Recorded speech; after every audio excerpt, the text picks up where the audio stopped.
میں نے بولو نا بہت مبارک مہینہ. کون سا مہینہ؟ شعبان. شعبان کا کیا ترجمہ؟ میں شعبان مہینہ آیا اس کا کوئی ترجمہ تو ہوگا. جیسے ہمارے ہاں کوئی لڑکا پیدا ہوتا ہے، لڑکی پیدا ہوتی ہے، ہم نام رکھتے ہیں تو مولانا کو پوچھتے ہیں کہ یہ نام ہم نے رکھا اس کا ترجمہ کیا ہے؟ تو یہ مہینے کا نام آیا ہے شعبان. اس کا ترجمہ کیا؟ پھیلنا اور پھیلانا. بولو کسی چیز کو پھیلانا. اور شعبان کو شعبان اس لیے کہتے ہیں اس میں بندہ اپنے ہاتھ کو پھیلائے گا، اللہ اپنی رحمت کو پھیلائے گا. بندہ یہاں توبہ کرے گا، اللہ مغفرت کو پھیلائے گا. بندہ یہاں مانگے گا، اللہ اس کی بخشش کر دے گا. بندہ یہاں ضرورت رکھے گا، اللہ اس کی ضرورت کو پورا کرے گا. تو شعبان مہینہ کا ترجمہ بتاتا ہے کہ یہ اللہ کے رحمت کے پھیلانے کا مہینہ، اللہ کی مغفرت کے پھیلانے کا مہینہ، اللہ توبہ قبول کر کے بخشش کو پھیلانے والا. تو یہ تو ترجمہ اب تو آپ کو معلوم ہو گیا شعبان کے معنی کسی چیز کو پھیلانا. لیکن بغداد کی جامع مسجد میں، بولو بغداد کی، جن کے امام عالم ربانی فیض سبحانی، بولو غوث پاک کون؟ شیخ عبد القادر. بغداد کی مسجد کے وہ جامع مسجد کے امام. اور شعبان کا چاند نظر آیا. کوئی شخص دوڑتا دوڑتا آیا اور آ کر کہنے لگا حضرت حضرت وہ شعبان کا چاند آ گیا، وہ شعبان مہینہ شروع ہو گیا، شعبان مہینہ شروع ہو گیا. حضرت نے کہا مجھے بھی پتہ چلا اور لوگوں سے بھی پتہ چلا کہ چاند نظر آ گیا اور الحمدللہ شعبان مہینہ شروع ہو گیا. نئے مہینے کی ہم کو دعا پڑھنا چاہیے. حضرت نے سب کو دعا پڑھا دی. تو وہ جو آنے والا شخص وہ کہنے لگا حضرت شعبان کا ترجمہ کیا. آپ کو میں نے ترجمہ بتا دیا، پھیلانا. شعبان کا ترجمہ کیا. اب شیخ عبد القادر جیلانی رحمۃ اللہ علیہ ماشاءاللہ حافظ بھی ہے، قاری بھی ہے، عالم بھی ہے، مفسر بھی ہے، محدث بھی ہے، مجدد بھی ہے. اللہ نے علم کا سمندر بنایا. لیکن کیا فرمایا؟ آج شعبان کا ترجمہ پوچھ رہے ہو، کل صبح آنا، کل صبح بتاؤں گا، کل فجر کی نماز میں آنا بتاؤں گا. وہ شخص چلے گئے، ٹھیک ہے کل فجر کی نماز میں آ کے جواب لے لوں گا. اب جتنے حضرت شیخ عبد القادر جیلانی کے اسٹوڈنٹس جو شاگرد تھے وہ کہنے لگے حضرت آپ نے بتایا نہیں، آپ نے ہم کو بتایا ہے کہ شعبان کے معنی کسی چیز کو پھیلانا. آپ نے اس شخص کو جواب کیوں نہیں دیا؟ فرمایا 6 مہینے ہو گئے اب کسی کو جواب نہیں دیتا جب تک خواب میں اپنے نبی سے مشورہ نہیں کر لیتا. بولو سبحان اللہ. جب تک اپنے نبی سے خواب میں مشورہ نہیں کر لیتا کسی کو جواب نہیں دیتا. اچھا دوسرے دن فجر کی نماز جیسے ہو گئی، خود پیران پیر عالم ربانی شیخ عبد القادر جیلانی رحمۃ اللہ علیہ فرماتے وہ کہاں ہے جو رات کو مجھے پوچھ رہا تھا کہ شعبان کا ترجمہ کیا ہے؟ تو وہ شخص کھڑا ہوا کہا حضرت میں ہی پوچھ رہا تھا. فرمایا سنو شعبان کے ترجمے ہوں گے پھیلنا، پھیلانا، رحمت کا پھیلانا. لیکن مجھے جو جواب ملا ہے وہ سنو. شیخ عبد القادر جیلانی نے اپنے ہاتھ مبارک کو ایسے آگے کیا، انگلی مبارک کو آگے کیا اور کہا سنو شعبان مہینہ آیا ہے اور شعبان میں 5 حروف ہے. بولو شعبان میں کتنے حروف ہے؟ 5. اگر آپ اردو عربی جانتے ہوں گے شعبان میں سب سے پہلے شین، پھر عین، پھر با، پھر الف اور پھر نون. شیخ عبد القادر جیلانی رحمۃ اللہ علیہ نے فرمایا سب سے پہلا حرف شین، جس کا مطلب ہے یہ مہینہ شرافت والا مہینہ ہے. بولو یہ مہینہ ھذا الشہر شہر شرافت، یہ مہینہ شرافت والا مہینہ ہے. اور اس کے بعد عین، عین کے معنی علا، علا کے معنی بلندی، یہ مہینہ بلندی والا ہے. اور پھر اتنے پیار سے فرمایا پیران پیر شیخ عبد القادر جیلانی رحمۃ اللہ علیہ نے کہ شین سے شرافت اور عین سے علا، علا کے معنی بلندی. اور یہ مہینہ شرافت والا بھی ہے، بلندی والا بھی ہے کیونکہ 12 مہینوں میں یہ ایک وہ مہینہ ہے جس کو ہمارے نبی نے فرمایا یہ میرا مہینہ ہے. ہمارے نبی نے کیا فرمایا؟ شعبان شہری و رمضان شہر اللہ. ہمارے آقا صلی اللہ علیہ وسلم نے فرمایا یہ شعبان مہینہ میرا مہینہ ہے، یعنی محمدی مہینہ ہے، اور آنے والا رمضان مہینہ اللہ کا مہینہ ہے. تو ہمارے نبی شرافت والے، ہمارے نبی بلندی والے. تو یہ مہینے میں بھی شین آ گئی شرافت والی، عین آ گئی بلندی. اس کے بعد کیا کون سا حرف ہے؟ با. سننا برابر. پیران پیر نے فرمایا با کے معنی بر، بر کے معنی نیکی. اور پھر روتے ہوئے فرمایا یہ مہینہ گناہ کرنے کا نہیں، نیکیوں کے کرنے کا مہینہ. جو مہینے کی نسبت محمد کی طرف ہو، بولو صلی اللہ علیہ وسلم، جو نسبت ہمارے آقا کی طرف ہو. یہ مہینہ گناہ کرنے کا اللہ کے واسطے. یہ مہینہ میں یہ PUBG بند کر دو، یہ مہینے میں سنیپ چیٹنگ بند کر دو، یہ مہینے میں موبائل پہ زنا کرنا بند کر دو، یہ مہینے میں سودی کاروبار بند کر دو. یہ مہینہ شعبان مہینہ، اس مہینے میں گناہ کو چھوڑ دو اور کیونکہ یہ مہینہ محمدی مہینہ ہے، محمدی مہینہ گناہوں کے واسطے نہیں ہوتا ہے، نیکیوں کے واسطے ہوتا ہے۔ تو شین سے شرافت، عین سے علا بلندی، با سے بر یعنی نیکی۔ اب کون سا حرف آ گیا؟ الف۔ الف کے معنی الفت، بولو الف کے معنی، ساتھ میں بولوں گا الفت۔ الفت کس کو کہتے ہیں؟ محبت۔ لیکن الفت اور محبت میں بہت بڑا فرق ہے۔ بھائی آپ سب جمع ہو گئے، آپ میں سے کتنے ہوں گے کہیں گے ہم قاری صاحب سے بہت محبت کرتے، یہ قاری صاحب کہیں گے میں یہ علاقے والے سے بہت محبت کرتا۔ اس کو کہتے ہیں محبت۔ الفت اس کو کہتے ہیں جو تم سے تعلق توڑے، معافی مانگ کے اس سے تعلق جوڑو، اس کا نام الفت ہے۔ کوئی چچا سے بات نہیں کرتا ہوگا، کوئی اپنے خالہ سے بات نہیں کرتا ہوگا، کوئی اپنے پھوپھا سے بات نہیں کرتا ہوگا، کوئی اپنے گھر والے سے بات نہیں کرتا ہوگا، کسی نے اپنی بیوی کو غصے میں گھر بھیج دیا ہوگا۔ یہ مہینہ آیا پیارے نبی کی محبت میں، الف سے الفت ہے۔ یہ مت دیکھو کہ سامنے والے کی غلطی میری غلطی، معافی مانگو اور اس سے تعلق جوڑ دو، اس کا نام الفت ہے۔ اور اسی پر اللہ کی معافی کا وعدہ ہے۔ کتنی چیزیں ہو گئی؟ 4۔ شین شرافت، عین بلندی، پھر اس کے بعد با بر نیکی، الف الفت۔ اب کیا رہ گیا؟ نون۔ اوہ، نون کا مطلب نور خداوندی، یعنی پیران پیر شیخ عبد القادر جیلانی رحمۃ اللہ علیہ فرماتے کہ میں نے سنا میرے نبی نے فرمایا رات کو خواب میں، کیا فرمایا کہ اگر شرافت سمجھ گیا، اگر تو نے عین سے بلندی کو سمجھ گیا، با سے نیکیوں کو سمجھ گیا، الف سے الفت کو قائم کر دیا، تو آخری حرف نون ہے۔ نون کے معنی نور خداوندی، یعنی اللہ تعالیٰ اس مہینے کی قدر کرنے والے کے دل کو اپنے خاص نور سے منور فرما دیں گے۔ تو میرے دوستو، اور دل منور ہو جائے گا، دل اللہ کے نور سے منور ہو جائے گا، تو اللہ کی قسم کھا کر کہتا ہوں نیند بعد میں آئے گی، نبی پاک خواب میں پہلے آ جائیں گے۔ لیکن یہ مہینہ بہت عظیم مہینہ ہے اور یہ فیصلے والا مہینہ ہے۔ بولو یہ کون سا مہینہ ہے؟ یہ جو بڑی رات آئے گی نا، اس میں سب اللہ سب فیصلے، پورے سال کے فیصلے، آنے والے سال کے فیصلے ہوں گے۔ اللہ نے قرآن پاک میں فرمایا فِيهَا يُفْرَقُ كُلُّ أَمْرٍ حَكِيمٍ أَمْرًا مِّنْ عِندِنَا إِنَّا كُنَّا مُرْسِلِينَ۔ اللہ تبارک و تعالیٰ فرماتے ایک روایت کے مطابق یہ رات جو ہے، کون سی رات؟ شب برات۔ یہ فیصلے والی رات ہے۔ اللہ تبارک و تعالیٰ اس میں فیصلہ کریں گے آنے والے سال میں کون امیر رہے گا، کون غریب رہے گا، آنے والے سال میں کون تندرست رہے گا، کون بیمار رہے گا، آنے والے سال میں کون جیے گا، کون مرے گا، آنے والے سال میں کس کے یہاں عزت کا معاملہ ہوگا، کس کے یہاں ذلت کا معاملہ ہوگا۔ ہمارے نبی کی بیوی ہماری ماں حضرت عائشہ فرماتی ہے آنے والی رات میں یہ بھی فیصلہ ہوگا کون ایمان کے ساتھ جائے گا اور کس کے کلمے کو چھین لیا جائے گا۔ تو اس لیے بہت ڈرنے کا سینسیٹیو مہینہ ہے۔ اللہ یہ مہینے کی قدر کرنے کی توفیق عطا فرمائے۔ میں آج سوچ رہا ہوں کہ صرف ایک بات کروں، اسی میں وقت ختم ہو جائے گا، لیکن آپ ذرا بات کو سمجھو گے تو بہت اچھا لگے گا۔ سب سنیں گے انشاءاللہ؟ میں نے بولو نا، سب سنیں گے انشاءاللہ؟ یعنی کیا کرنا ہے ہم کو، بھائی سب سنیں گے انشاءاللہ؟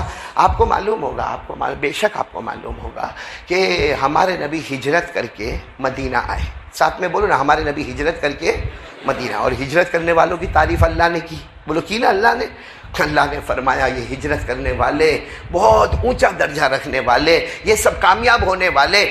اللہ نے فرمایا الذین آمنوا وہاجروا وجاہدوا فی سبیل اللہ اعظم درجۃ عند اللہ واولئک هم الفائزون۔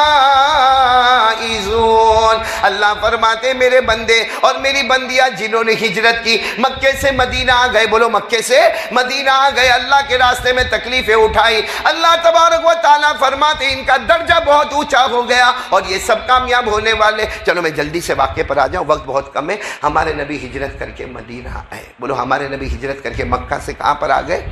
مدینہ منورہ آ گیا۔ اچھا ہمارے نبی تشریف فرمائے، بس ابھی آئے ہیں، ابھی انٹری ہوئی ہے، ہمارے نبی بیٹھے ہیں، بازو میں حضرت ابو بکر صدیق رضی اللہ تعالیٰ عنہ بیٹھے ہیں، سامنے بڑا مجمع بیٹھا ہے، بڑا مجمع بیٹھا ہے، کیونکہ سب لوگ استقبال کے لیے آئے کہ ہمارے نبی مدینہ میں آئے، پہلی مرتبہ آئے، نبی مدینہ میں آئے، پہلی مرتبہ آئے، اور سامنے بڑا استقبال ایسا ہو رہا تھا کہ سامنے چھوٹی پہاڑی تھی، بولو سامنے چھوٹی پہاڑی تھی، اس پر پیاری پیاری معصوم بچیاں نعت پاک پڑھ رہی تھی، بولو سبحان اللہ.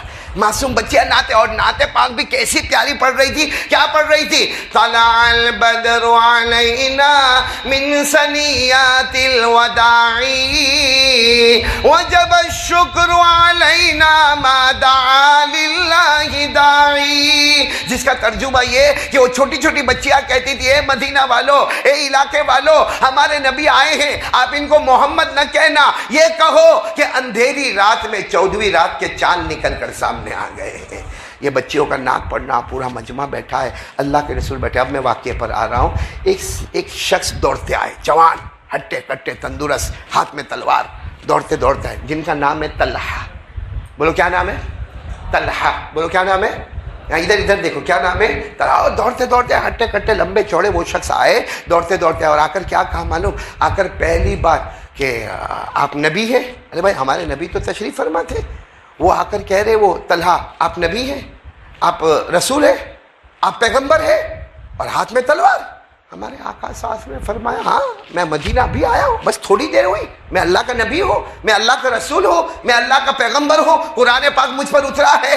تو وہ کیا کہتے ہیں معلوم؟ تلوار کو کنارے پر رکھا، کہا ایمان قبول کرنا ہے. بولو سبحان اللہ. بس یہ پوچھنا تھا، میں نے پوچھ لیا، ایمان قبول کرنا ہے. ہمارے نبی نے ہاتھ آگے بڑھائے، ساتھ میں بولو پورے مجمع نے پڑھا، اشہد ان لا الہ الا اللہ واشہد ان محمد رسول اللہ. لیکن ہمارے نبی سوچنے لگے کہ پورے مجمع میں جوان آئے، تلوار لے کر آئے، یہ کچھ اپنا جوش تو نہیں بتانے آئے. تو ہمارے نبی نے فرمایا کہ تم ایمان لے آئے ہو؟ ہاں ایمان تو میرے ہاتھ پر لائے ہو، آپ کو منظور ہے؟ تو وہ انہوں نے کہا آپ حکم کیجئے. اور طلحہ، بولو کیا نام؟ اب تو حضرت طلحہ کہیں گے. حضرت طلحہ کہتے ہیں آپ حکم کریں، جو آپ حکم کریں گے وہ کرنے کے واسطے میں تیار ہو. ہمارے نبی صلی اللہ علیہ وسلم نے فرمایا ایک کام کرو، جاؤ اپنے باپ کو قتل کر کے آؤ.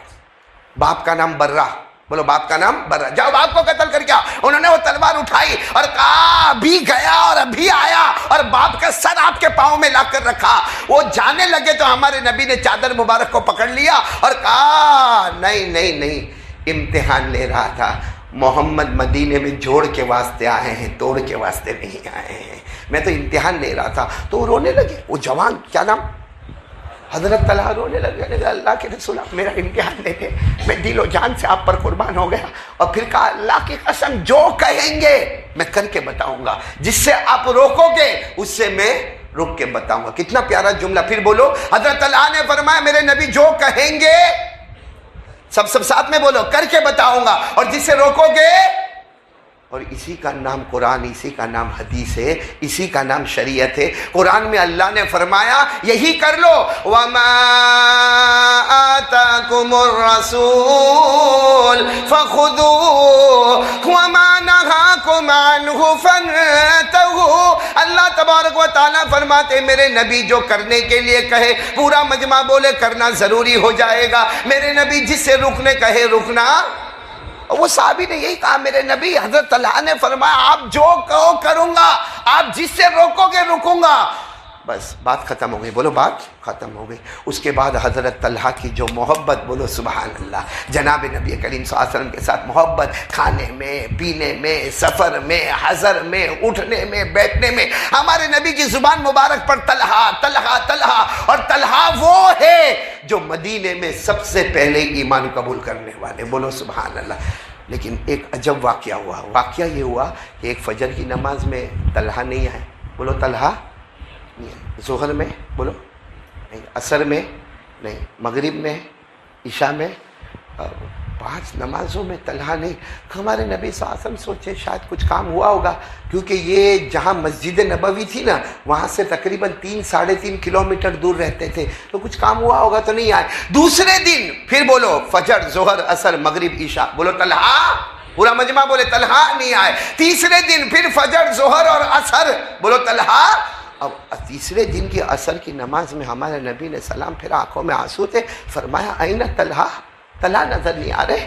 ایک پورا دن ہو گیا، دوسرا دن گزر گیا، آج تیسرا دن ہے، عصر کی نماز ہے اور طلحہ نظر نہیں آتے. تو ایک شخص کھڑے ہوئے اور کہنے لگے تو بہت بیمار ہے، آخری سانس لے رہے، تو بہت بیمار ہے، گھر پر ہے، اور کیا ہے آخری سانس. ہمارے نبی صلی اللہ علیہ وسلم نے فرمایا میرا طلحہ بیمار ہے، آخری سانس لے رہے، سارے صحابہ کو کہا اٹھو اٹھو اٹھو ہم کو جانا ہے۔ اس وقت ہمارے پاس نبی کے پاس سواری کا انتظام نہیں تھا، آپ چلتے چلتے، بولو عصر کی نماز کے بعد چلتے چلتے 3 کلومیٹر 3.5 کلومیٹر، آپ جب طلحہ کے گھر پر گئے سارے طلحہ کے محلے والے جمع ہو گئے، محمد آ گئے، محمد آ گئے، نبی آ گئے، رسول آ گئے، پیغمبر۔ ہمارے نبی نے سب کو کہا مجھے طلحہ کے پاس لے چلو۔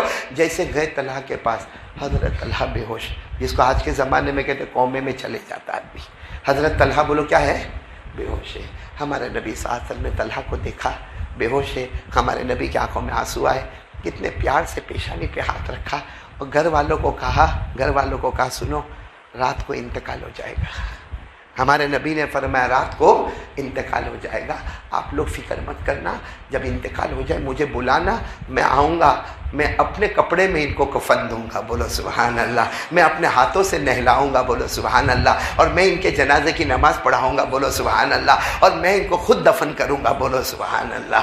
یہ کہہ کر ہمارے نبی روتے روتے آنسو بہاتے چلے گئے، کیونکہ ہمارے نبی کو وہاں جا کے مغرب کی نماز پڑھانا ہے، وہاں جا کے عشاء کی نماز پڑھانا ہے۔ میرے پیارو، یہاں ہمارے نبی کا جانا، یہاں طلحہ کی آنکھ کا کھلنا، بولو سبحان اللہ۔ اور طلحہ کی جب آنکھ کھلی نا، بھائی جو آدمی بے ہوش ہو کتنے زمانے سے، آنکھ کھلی نا، پہلا زبان لڑکھڑاتی تھی لیکن طلحہ نے پہلا سوال پوچھا، این رسول اللہ، میرے نبی کہاں پر ہے؟ بولو سبحان اللہ صلی اللہ علیہ وسلم، میرے نبی کہاں ہے؟ تو سب گھر والے جمع ہو گئے، گھر والوں نے کہا آپ فکر نہ کریں، فکر آئے تھے، ابھی آئے تھے۔